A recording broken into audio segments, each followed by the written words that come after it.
안녕하십니까. 광주 MBC 뉴스투데이입니다. 먼저 오늘의 주요 뉴스입니다. 전남에서 나는 농축수산물이 GS그룹의 유통망을 타고 전국에 판매되기 시작해서 지역 농민들의 판로 확보에 큰 도움이 되고 있습니다.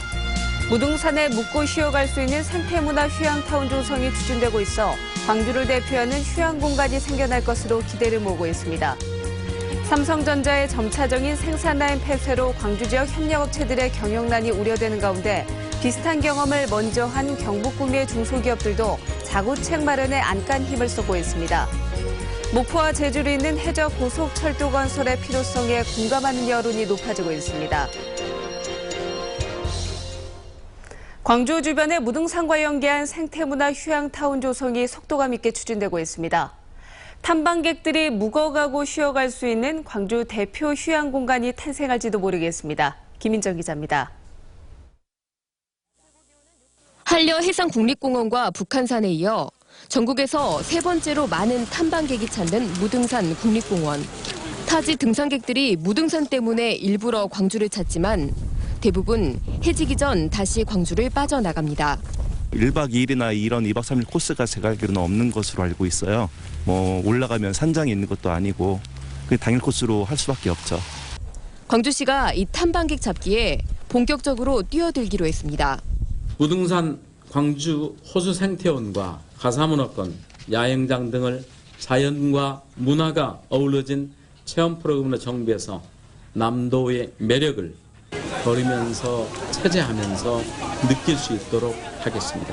쉽게 말하면 국립공원과 맞닿은 광주호 주변에 잠자리, 먹을거리, 놀거리를 한데 모은다는 계획입니다. 착공을 앞둔 생태탐방 체험관 외에 야영장과 한옥마을도 만들고 원효사 집단시설지구에 식당들도 옮겨옵니다. 국립공원 세계 사업과 우리 호수생태원 또 담양과 연계되어 있는 누정들, 옛 전통 누정들을 연계해가지고 거기에 이제 머무를 수 있는 공간을 조성하는 거죠. 광주시는 그 첫 출발로 유대회 때 인기를 끌었던 팸투어 같은 다양한 전통 문화 체험이 가능하도록 환벽당과 소세원 등을 활용할 방안을 담양군과 논의 중입니다. MBC 뉴스 김인정입니다. 전국 친환경 농산물 생산량의 60%를 차지할 정도로 농도 전남의 역할은 막중해졌습니다. 그런데도 정작 농민들은 판로를 걱정할 때가 많았는데 GS그룹이 남도 상품 발굴에 나서면서 판로 확대에 대한 기대감이 커지고 있습니다. 이계상 기자입니다. 한방 약재를 먹여 키운 돼지를 전문적으로 도축, 가공하는 업체입니다. 설 명절을 앞두고 밀려든 주문을 맞추기 위해서 하루 종일 쉴 새 없이 가동되고 있습니다. 최근 GS 슈퍼마켓을 통해 수도권 등 전국으로 판매되기 시작하면서 한 해 매출도 100억 원대로 껑충 뛰었습니다. 농가에서도 이제 저희에게 물건을 준과 동시에 이제 GS에 나가고 있지 않습니까? 그래서 고정적으로 회전이 될 수 있다는 게 가장 큰 장점입니다. 나주배 등을 원료로 젤형 가즙 음료를 만드는 이영농 법인도 판로 걱정을 덜게 됐습니다. GS 편의점과 슈퍼마켓 등의 독자 브랜드 상품을 납품하면서 디자인과 마케팅 등도 지원을 받게 됐습니다. 대기업에 납품한다는 것 자체가 중국 등 해외 시장을 공략할 수 있는 보증수표가 되고 있습니다. 또 대외적인 공신력도 많이 생겼고 또 중국 수출로도 좀 수출 라인도 좀 이렇게 많이 늘어났고요. 전라남도와 GS그룹이 전남 창조경제혁신센터를 출범시킨 이후 남도의 농축수산물이 GS 유통망을 통해서 본격 판매되기 시작했습니다. 불과 석 달여 만에 전남 지역 업체 26곳이 참여하게 됐고 올해 안에 50여 곳이 추가로 확대될 예정입니다. GS도 그만큼 남도의 우수 상품을 확보하는 기회가 됐습니다. GS 같은 경우는 유통망을 갖고 있기 때문에 GS 리테일이나 GS 홈쇼핑을 통해서 전남도 기반의 기업들을 많이 육성해서 판로를 지원해주는 사업을 지금 병행하고 있고 전라남도와 GS그룹의 활기찬 동행이 판로 개척에 애를 태우는 농민들에게 희망을 심어주고 있습니다. MBC 뉴스 이계상입니다. 목포 제주 해저 고속철도 건설은 정부 타당성 조사 결과 기준에 미치지 못했습니다. 하지만 2010년 당시와 주변 여건도 많이 달라졌고 이번 제주공항 마비 사태로 필요성을 공감하는 여론이 확산되고 있습니다. 최진수 기자가 보도합니다. 지난 25일까지 사흘 내내 내린 폭설로 제주공항이 재기능을 못하면서 목포 제주 해저고속철도가 다시 주목을 받고 있습니다. 해저고속철이 제주와 상생하는 국가 동력이 될 수 있다는 의견도 나오고 있습니다. 전남뿐만이 아니라 국가 전체적으로 성장 동력이 될 것이다. 그리고 이제 현재 국가가 안고 있는 경기 침체를 벗어날 수 있는 계기가 되지 않겠나 이렇게 봅니다. 제주에서는 해저고속철도가 지역 경제에 좋지 않은 영향을 미칠 것이라는 여론이 우세했지만 최근 들어 총선 예비 후보들의 공약에도 필요성이 제기됐고 다른 시도 일간지에 해저고속철을 다시 추진하라는 촉구 사설도 눈길을 끕니다. 해저고속철도의 타당성도 유리해졌습니다. 전남도는 지난 2010년 타당성 조사 당시 760만 명을 밑돌던 제주 관광객이 지난해 1,300만 명 이상으로 늘었고 목포 제주 간 관광 수요가 KTX 시발점인 서울 제주로 확대되면 제주 관광 산업의 잠재력은 가늠하기 어려울 정도로 크다는 것입니다. 지상과 교량, 해저 터널 등 167km를 건설하는 데 10년에 걸쳐 16조 8천억 원이 투자되는 해저 고속철. 타당성 조사와 설계에만 4년이 걸리고 제3차 국가철도망 건설 계획은 오는 6월에 세워집니다. MBC 뉴스 최진수입니다. 더불어민주당 김종인 비상대책위원장이 이번 주말 광주를 방문합니다. 김종인 위원장은 내일 오후 광주에서 자치단체장과 5.18 단체 관계자 등을 만날 예정입니다. 또 모레는 더불어민주당 비대위원, 선대위원들과 함께 국립 5.18 묘지를 참배한 뒤 비대위 연석회의를 진행할 예정입니다. 더민주 지도부의 이번 방문은 설을 앞두고 텃밭에서 지지세를 회복하기 위한 포석으로 해석됩니다. 영호남의 시도지사가 공동 성명서를 발표하고 남부권 초광역경제권 구축을 위해서 공동으로 노력하기로 했습니다.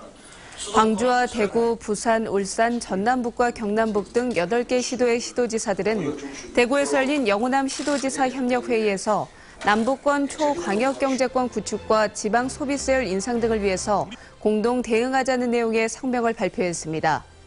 또 영호남을 연결하는 광역철도망 구축과 고속도로 건설 등을 정부에 공동으로 건의하기로 했습니다. 광주시와 광주테크노파크 자동차부품연구원 등 자동차 산업과 관련된 8개 기관이 합동으로 설명회를 열고 자동차 관련 기업에 대한 각종 지원 사업을 소개했습니다. 이번 합동 설명회는 각 기관별로 진행해온 지원 사업을 기업들이 쉽게 파악할 수 있도록 돕기 위한 것으로 설명회에 참여한 많은 기업들이 광주시가 추진 중인 자동차 100만 대 사업 등에 대해서 높은 관심을 나타냈습니다. 기업들이 조금 받으려고. 청년 실업이 사회 문제가 되고 있는 요즘 직장 대신 창업에 나서는 20, 30대 사장님이 늘고 있습니다. 이들은 자신만의 아이디어와 브랜드로 창업 성공의 열쇠를 찾고 있습니다. 김종태 기자입니다. 4년제 대학 전자학과를 나온 황현수 씨는 화장품과 미용기기를 생산하는 업체를 새로 차렸습니다. 황 씨는 사용자 피부 수분의 양을 측정해 화장품 사용량을 조절해주는 수분 측정기 생산에 들어갔습니다. 노화 방지 효과가 높은 갈대를 활용한 화장품도 출시를 앞두고 있습니다. 올해 나이 36살. 황 씨는 대학을 졸업한 지 꽤 됐지만 안정된 직장을 찾지 못하다 자신의 아이디어로 특허를 냈고 이것이 창업의 기반이 됐습니다.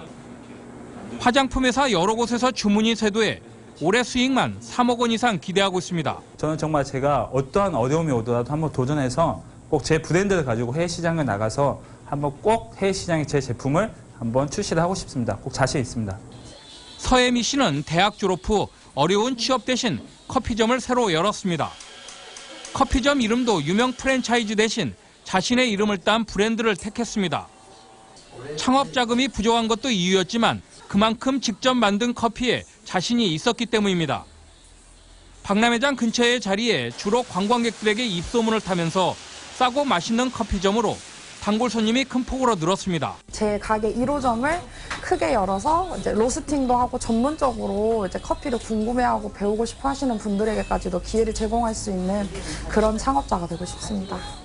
최근 이 같은 청년 창업자들에게 중소기업청이나 창조경제혁신센터도 창업자금 등 다양한 지원에 나서고 있습니다.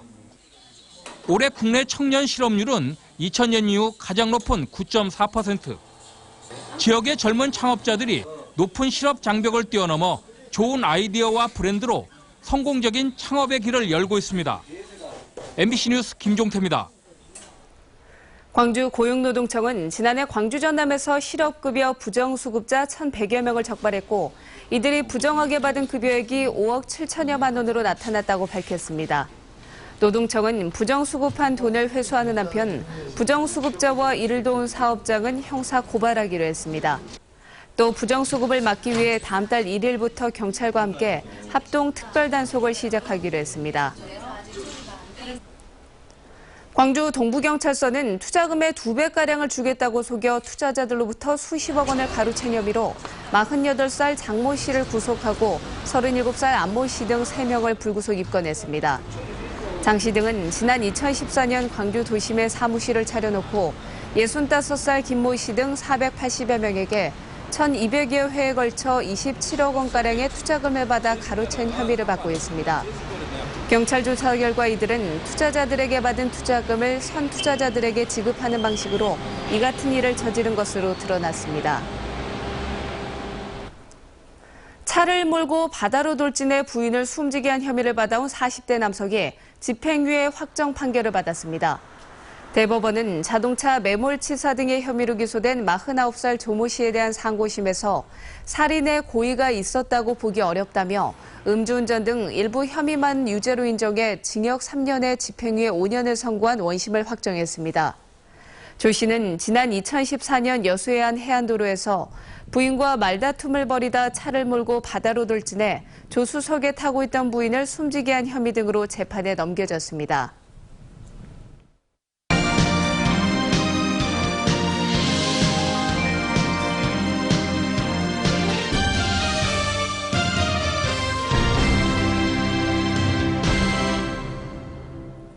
세월호 인양이 애초 계획보다 한 달 늦은 7월 말쯤 완료될 것으로 보입니다. 세월호 특별조사위원회의 활동 기간이 끝나는 시점인데다 이미 선체에서 잘라낸 구조물들이 많이 사고 원인 규명에 또 난관이 예상되고 있습니다. 김지성 기자입니다. 배에 굴뚝인 연돌과 선수 추진기, 길이 20여 미터 이르는 크레인 붐, 그리고 끝이 잘려나간 닷까지.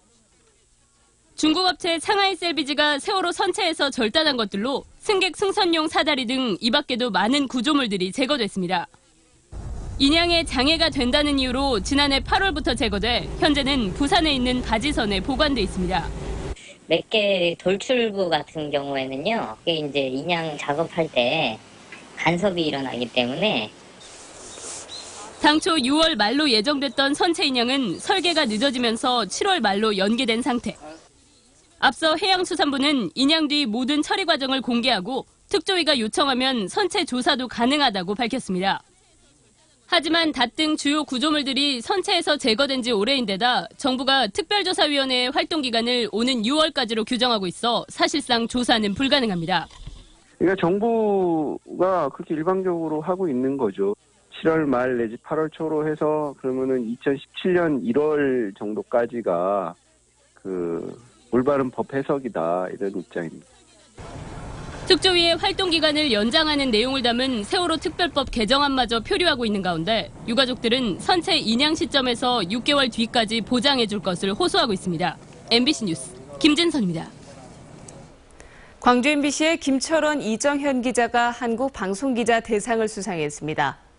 한국방송기자연합회는 지난 한 해 동안 뉴스와 기획보도 분야에서 의미 있는 성과를 낸 5편을 2015년 한국방송기자 대상 수상작으로 선정했고 김철원, 이정현 기자는 지역보도 부문 뉴스상을 수상했습니다.